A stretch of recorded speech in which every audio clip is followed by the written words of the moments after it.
Hello everyone and welcome to episode 32 of the ECW Revival Series here on the channel, as it is Punk versus Kinta 3. Don't mind the little logo up here in the top left. That's what it was going to be if we were, when I made the mod. It's going to be Eat, Sleep, Conquer, Repeat. But obviously we're not using Brock Lesnar anymore, so that just, we didn't make an updated logo for it. And I forgot to change it at the little screen there, so we're just kind of stuck seeing that. But yeah, we almost have a sold out Izod Center, almost 20,000 people strong for this show. Pretty awesome, as we have our first of two pre-show matches to go through is Becky Lynch and Ruby Riott. It's pretty abysmal, but Becky Lynch gets the win with the disarmor in 10:22. She gets a 33, Ruby Riott with a 20. Not great. And then we have the next pre-show match, Rhino with a gore over Rich Swann in 10:04. There's that Rhino with a 56-39 for Rich Swann. There we go. We're getting there. Slowly but surely. Then we have the show intro. And we have a hot opener here. Somebody to do a little bit better than that, but just on paper. Having these three athletic bastards flipping and flying around. Jack Evans gets the win. He pins Phoenix with a 630 and 13:21. Thought that'd be a little bit better than that, but that's alright. I was a little nervous about the pop, but I figured Jack Evans had enough to save it. He did not. That's okay. We'll keep it rolling. As we have a backstage promo from MVP's Most Violent Players. As, MVP's kind of starting off saying this is going to be a great night for the Most Violent Players. It's Bobby Lashley and Eddie Kingston and Homicide. They will get their wins tonight. As, Bobby Lashley and Homicide, they're going to take on the Premier brand. As MVP and Homicide kind of interject with, they're going to beat the premier pussies of ECW and Brian Cage and Tony Nese.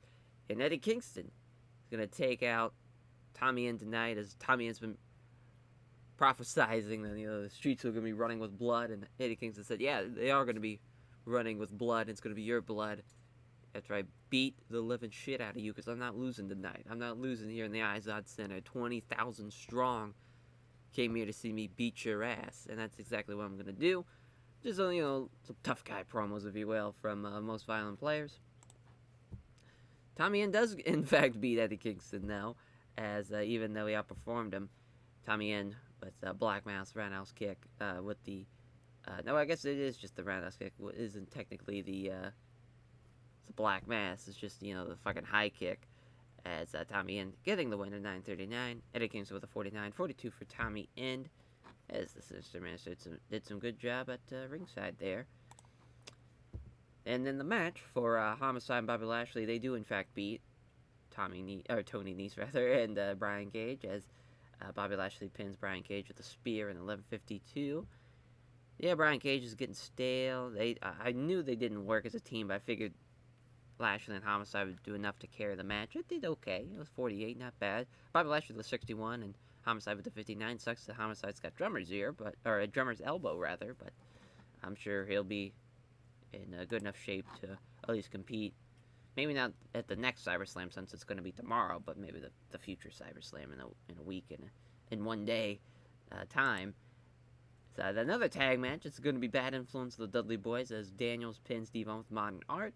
Pretty good tag match. The Dudleys outperformed them, but you have two teams with great chemistry. It's always going to be a pretty solid performance. A 61, we'll gladly take that.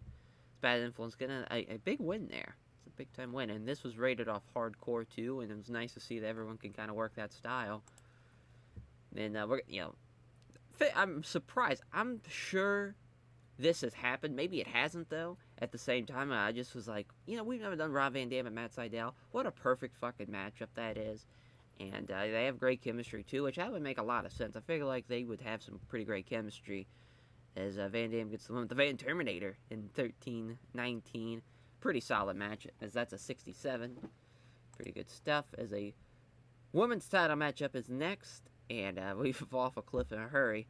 But Melissa Anderson does, in fact, beat Paige with a Kudo driver, too. So Melissa Anderson is the new women's champion. They didn't click. Made for an awkward bout.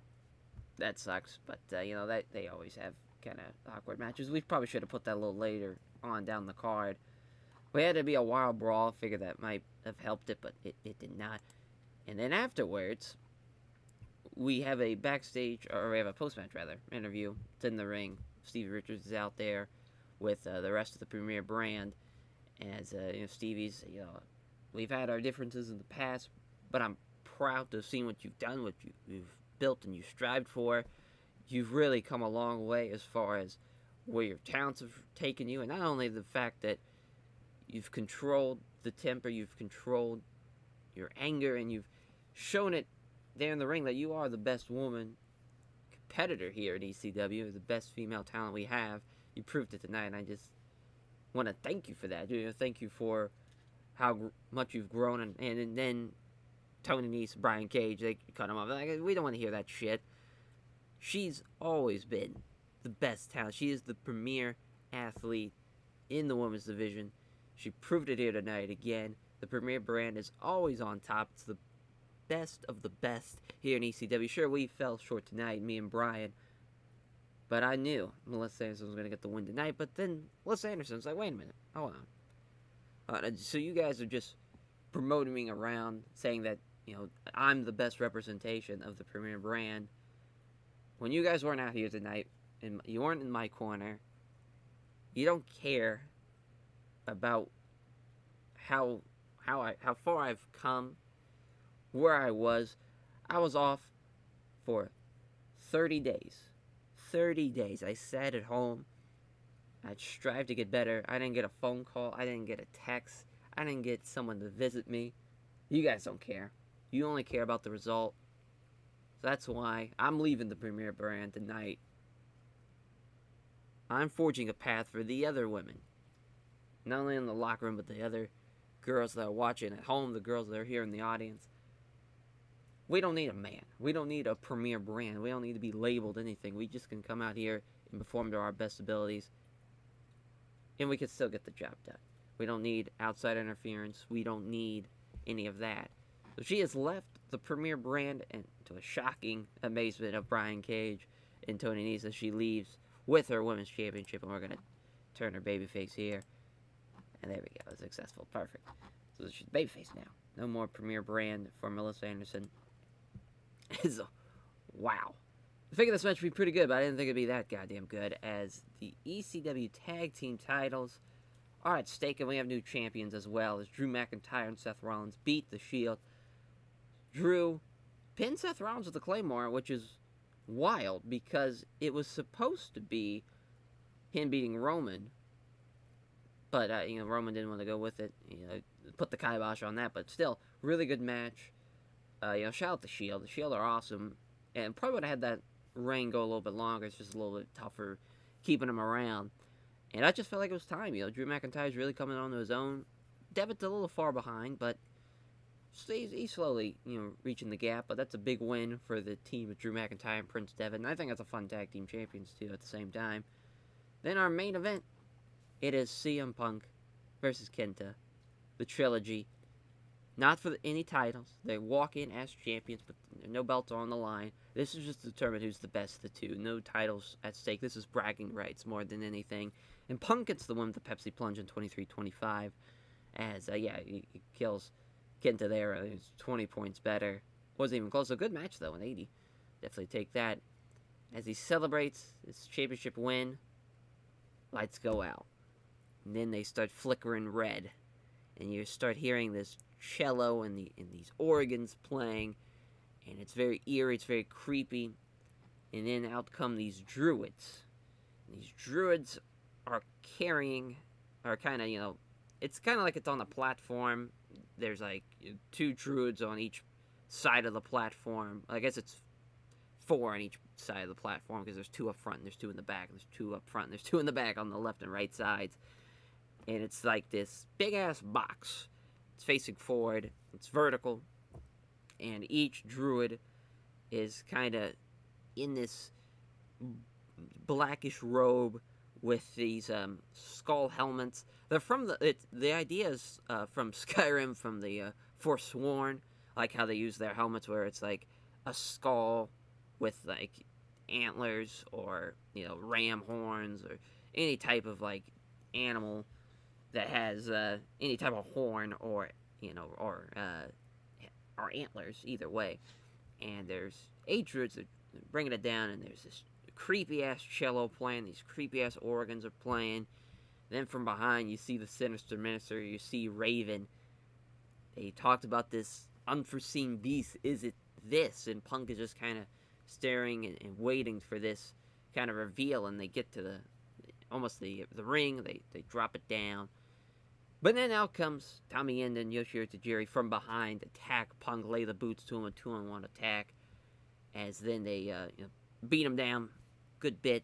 Then they hold his face up, and they hold him up by his, kind of like his knees up, and he's facing whatever's in this box, and this box comes open, and the door breaks open, and this mythical creature coming out, this beast of a man who is cloaked up, but it's kind of ripped, so it's kind of like shoulder length, but he still like has like bandages and scars, and he's painted up. He's got this like skull paint going on with this the robe hood is up. And he comes in, and they have another beatdown with this creature coming out, beating up Punk, and then he hits a fucking burning hammer on Punk to turn the lights back on, and the three men of Tommy and Yoshihiro Tajiri. If you see the name of Dark Soul, but he's not officially been debuted, so we're just like, who the hell is this creature, this beast of a man? And they all standing atop of the ECW Heavyweight Champion CM Punk. They hold the belt over Dark Soul's shoulder, and it looks like whatever this stable is of Tommy Inn, Yoshihiro Tajiri, the Sinister Minister, Raven, and now Dark Soul, they have their eyes set on being the ECW Heavyweight Champion. And then also, there's a spot where Tommy and Tajiri, they take a double concerto spot to Punk before the burning hammer to cause him to bleed. So we got a bloody CM Punk laid out, taken out by this group, and that ends out the pay-per-view. Pretty solid ending program there. I figured it'd do pretty well with Punk being involved, but I didn't think it'd get a 72 good. But yeah, definitely the co-main was awesome. This show was doing pretty well. We were riding a pretty good wave of momentum. Then the women's match happened. It kind of took a nosedive there. Then we got to back up at least for the co-main and the main event. All in all, pretty solid show. And obviously, you can kind of see where we're going with this going forward. It's like, what is this, this group? What are they called? What's this guy? We get to reveal that. At least you guys get to see what it is. But the audience as a whole, I guess, wouldn't have it. It's not like, Taz or Joey Styles are like, that's Dark Soul. And it's like, no, they have no idea who this is. And just to kind of put over that, I think that's pretty fun. But yeah, we're going to put over McIntyre, we're going to put over Punk, we're going to put over Van Dam for pretty solid performances all in all by everybody. Yeah, pretty solid show, though. Pretty solid show. Thank you all for watching, and we'll catch you guys next time for, the big CyberSlam reveal. We get to, learn about Dark Soul. We get to learn about this group and whatnot. It should be pretty fun. And, yeah, we'll catch you guys next time. Take care, everyone.